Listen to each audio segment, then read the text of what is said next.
From JBS Studios in Greater New York, this is the JBS News Update with Teisha Bader. I'm Teisha Bader with the JBS News Update for Wednesday, May the 29th, 2019. We open with news tonight that Israel is heading to elections once again. With the failure of Israeli Prime Minister Benjamin Netanyahu to form a coalition today, despite a number of last-minute efforts, Israel's Knesset met tonight and voted to dissolve the Knesset and to call for new elections. The two readings of the bill to dissolve the Knesset took place just as the midnight Israel time deadline given to Netanyahu to form a coalition expired. And both votes passed, sending Israel to elections on September the 17th of this year.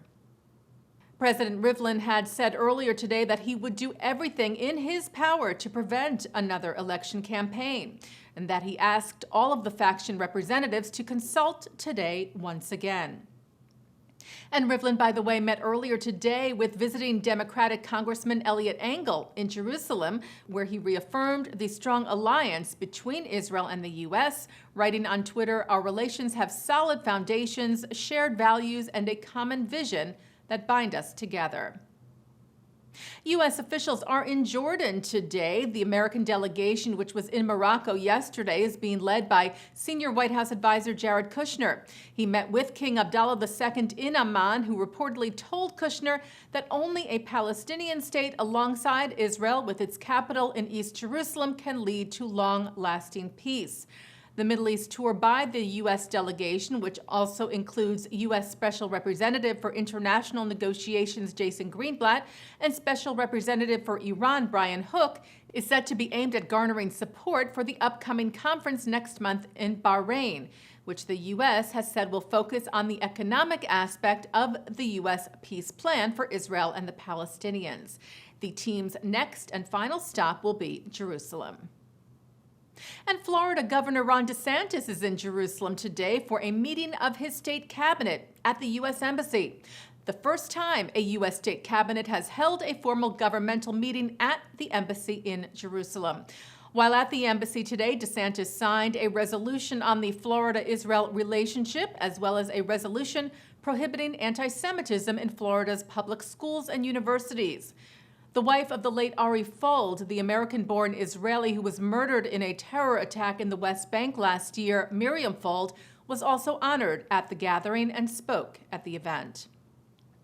Governor DeSantis is in Israel leading a 90-person trade mission. Earlier this week, he signed a number of cooperation agreements, including between several Floridian and Israeli universities. He also visited Ariel, where he strongly denounced the BDS boycott, divestment, and sanctions campaign against Israel. The Ariel visit was the first ever to a West Bank Jewish settlement by a U.S. governor. The IDF today shared video of the largest cross-border terror tunnel dug by terror group Hezbollah from Lebanon into Israel. A total of 6 tunnels were found from December to January during Operation Northern Shield.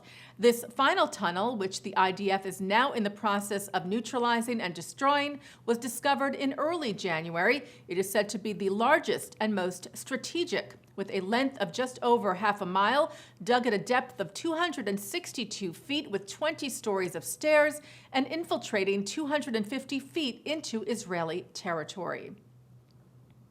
Well, after suggesting that Jews are not safe wearing kippahs, skullcaps, freely in all of Germany, German anti-Semitism Commissioner Felix Klein is now asking all Germans, Jews and non-Jews alike, to wear the religious head covering proudly. Klein told an interview Monday with the Funk Media Group, "I call on all citizens in Berlin and everywhere in Germany to wear the kippah on Saturday, when people will agitate unbearably against Israel and against Jews on Al-Quds Day." Al-Quds is the Arabic name for Jerusalem. The day on Saturday consists of protests against the State of Israel. The Times of Israel reports that over 2,000 Jewish and Arab employees of SodaStream took part in a celebration this week of the traditional break-fast meal of iftar during the Muslim holy month of Ramadan. The Israeli company is known for its commitment to employ Jews and Arabs and to foster coexistence. CEO Daniel Birnbaum said a lot of resources, time, and money went into building these bridges, which he pointed out was also good for business, noting that SodaStream was recently acquired by PepsiCo for $3.5 million. The company, however, will remain in Israel and keep its own brand. U.S. Ambassador David Friedman was at the iftar gathering and told the employees, "If I could package what you have here, or more appropriately, put it in a bottle, the peace and compassion that you have here, my job would be very easy," adding, "This is the real peace." SodaStream has ironically been targeted for years by the BDS movement against Israel, despite the fact that it employs many Palestinians. Speaking to why more businesses don't follow his company's approach, Birnbaum said, "We're living after 70 years of war, hate, terrorism. So to try to change that takes a great degree of courage. We've learned it pays out. It's the right thing to do." The theme of the interfaith meal, by the way, for the company whose product carbonates beverages was appropriately, "Make soda, not war." Taking a look now at our programming for tonight on JBS for Wednesday, May the 29th at 7 o'clock, learning Hebrew with the Aleph Bet. At 7:35, it's the Upper West Side Spelling Bee. At 8 o'clock, Yeshiva University's Jeffrey Guruk talks about the Jews of Harlem. At 9, Ryan Herman explains the life-saving work being done by Israel's Ezer Mitzion, which has the world's largest Jewish bone marrow donor registry. That's on L'Chaim with Mark Golub. At 10, Shai Hell discusses the meaning of love your neighbor. And coming up right after this newscast, it's Thinking Out Loud with Micah Halpern. And that's the JBS News Update for Wednesday, May the 29th, 2019. I'm Teisha Bader.